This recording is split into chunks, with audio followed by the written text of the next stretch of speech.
नमस्कार मंडळी, मी संजय गुरव। आजचा जो विषय आहे, जो व्हिडिओमध्ये तुम्ही बघत आहात, हा आहे वडार समाज। यांना वड्डरसुद्धा म्हटलं जातं आहे, टाकोणकारसुद्धा म्हटलं जातं आहे। वेगवेगळ्या नावाने यांची ओळख आहे। कलावंत समाज आहे हा।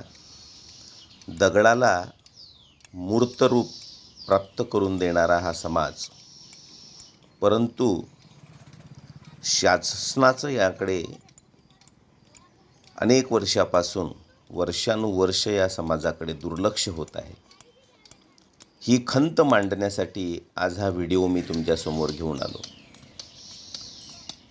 रस्त्याच्या कडेला कुठंतरी ही छन्नी आणि हातोड्याची खटखट खटखट आपल्याला ऐकू येते आणि आपण ओझरती नजर टाकून पुढे निघून जातो। परंतु मला असं वाटते की आपण थोडंसं थांबून यांच्याकडे थोडं बघितलं तर त्यांनाही बरं वाटते। आपण आधुनिक यंत्रांचा वापर खूप करत आहोत, त्यामुळे या पारंपरिक जी आपली साधनं होती, स्वयंपाकघरातली, माझघरातली, ती आता दुर्लक्षित होत आहे। आपण ही जी जाते, पाटे, वरवंटे, उखळ, तर हे जे आहेत आपले पारंपरिक साधनं स्वयंपाकघरातली, ही आपण विकत घेतली पाहिजे। विकत घेतल्याने काय होईल की यांना एक प्रकारची मदत होईल। आणि बघा, अख्खं आयुष्य या लोकांचं हे काम करण्यात निघून जाते आणि उघड्यावर रस्त्याच्या कडेला कुठंतरी हे लोक राहत असतात, जिथं साप, विंचू, वेगवेगळ्या प्राण्यांचा जिथं धोका उद्भवतो त्याच ठिकाणी ही लोक मुक्काम ठोकून असतात। ऊन, पाऊस, वारा, थंडी कशाचीही तमा न बाळगता ही लोक बघा ही घाण कचरा वगैरे यांच्याच राहोट्या ज्या असतात त्या राहोटीच्या बाजूलाच आणि कुठंतरी हे आपला संसार थाटून असतात।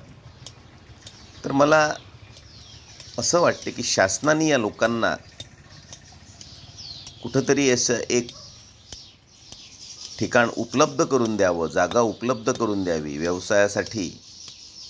आणि त्यांचा जो पारंपरिक व्यवसाय आहे त्यामधूनच त्यांच्या मुलाबाळांनासुद्धा शिक्षणाची सोय निर्माण करून द्यावी, उपलब्ध करून द्यावी, म्हणजे त्यांचा पारंपरिक व्यवसायसुद्धा त्यांच्या हातून सुटणार नाही। आणि तुमच्या माझ्याकडून एकच अपेक्षित आहे की आपण यांच्याकडच्या वस्तू विकत घेतल्या पाहिजे। हरकत नाही, आपल्याकडे वेळ कमी असतो, तेव्हा आपण मिक्सर ग्राइंडरऐवजी एखाद्या वेळेस या जात्या पाट्याचा, उखडाचा वापर एकदा केला पाहिजे आणि पारंपरिक पद्धतीकडे आपण वळलो पाहिजे।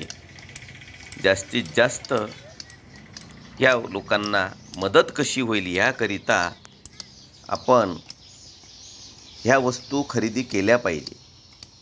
आणि ह्या जर आपण खरेदी केल्या नाही तर भविष्यात पुढच्या पिढीला या वस्तू प्रकाराची ओळखसुद्धा होणार नाही। बघा, ह्या राहोट्या यांच्या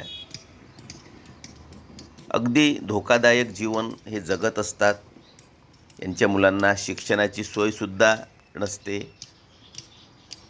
खरंच आपण किती छान राहतो आणि हे कसे राहतात, किती तफावत आहे यांच्या आणि आपल्या जीवन पद्धतीत, जगण्याच्या पद्धतीत। दगडाला आकार देणारी लोक आहेत। थांबतो। धन्यवाद।